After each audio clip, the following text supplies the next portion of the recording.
हैं ESPN 9 news और आपके साथ मैं हूं फिजा काज़मी।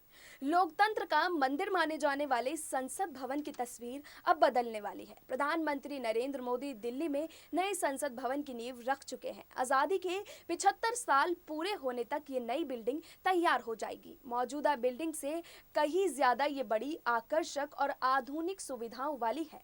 आज जब प्रधानमंत्री इसकी नींव रख चुके हैं, तो आइए जानते हैं नई संसद भवन से जुड़ी कुछ खास बातें, जिसमें सबसे पहला है पुराने संसद भवन से इतर नई बिल्डिंग में आधुनिक तकनीक जरूरतों का ध्यान रखा जा रहा है।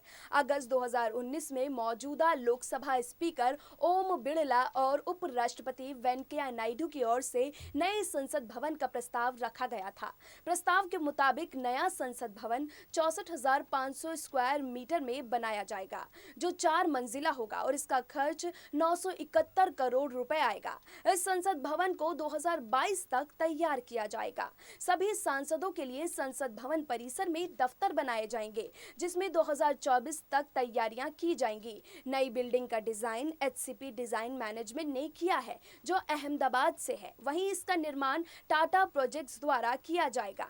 नई बिल्डिंग में audio visual system, data network facility का खासा ध्यान रखा जा रहा है। साथ ही नई बिल्डिंग में कुल 1224 सांसदों के बैठने की सुविधा होगी। इनमें 888 लोकसभा चैम्बर में बैठेंगे, जबकि राज्यसभा चैम्बर में 384 सांसदों के बैठने की सुविधा होगी। वहीं भविष्य में अगर सांसदों की संख्या बढ़ती है, तो उसकी जरूरत पूरी हो सकेगी। संसद भवन में देश के हर कोने की तस्वीर दिखाने की कोशिश की जाएगी।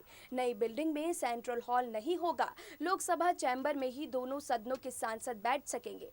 आपको बता दें कि संसद भवन की मौजूदा बिल्डिंग को एक म्यूजियम के तौर पर रखा जाएगा। उसमें काम भी चलता रहेगा। लोकसभा स्पीकर ओम बिड़ला ने जानकारी दी थी कि पुराने संसद भवन ने देश को बदलते देखा है, ऐसे में वो भविष्य में प्रेरणा देगा। वहीं लोकसभा और राज्यसभा कक्षों के अलावा नए भवन में एक भव्य संविधान कक्ष होगा, जिसमें भारत की लोकतांत्रिक विरासत दर्शाने के लिए अन्य वस्तुओं के साथ साथ संविधान की मूल प्रति, डिजिटल डिस्प्ले आदि होंगे। मौजूदा संसद भवन को अंग्रेजों ने बनाया था।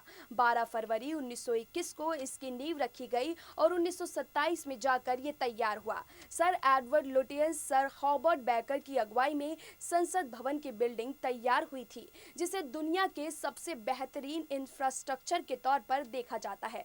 तब इस भवन को बनाने में कुल 83 लाख रुपए खर्च आया था, लेकिन अब नया संसद भवन केंद्र सरकार की योजना सेंट्रल विस्ता के तहत बनाया जा रहा है, जिसमें संसद भवन के अलावा प्रधानमंत्री कार्यालय, राष्ट्रपति भवन और आसपास के इलाकों का नवीनीकरण किया जाएगा। फिलहाल अभी के लिए इतना ही, लेकिन देश और दुनिया की तमाम बाकी खबरों के लिए आप जुड़े रहिए एसपीएन 9 न्यूज के साथ।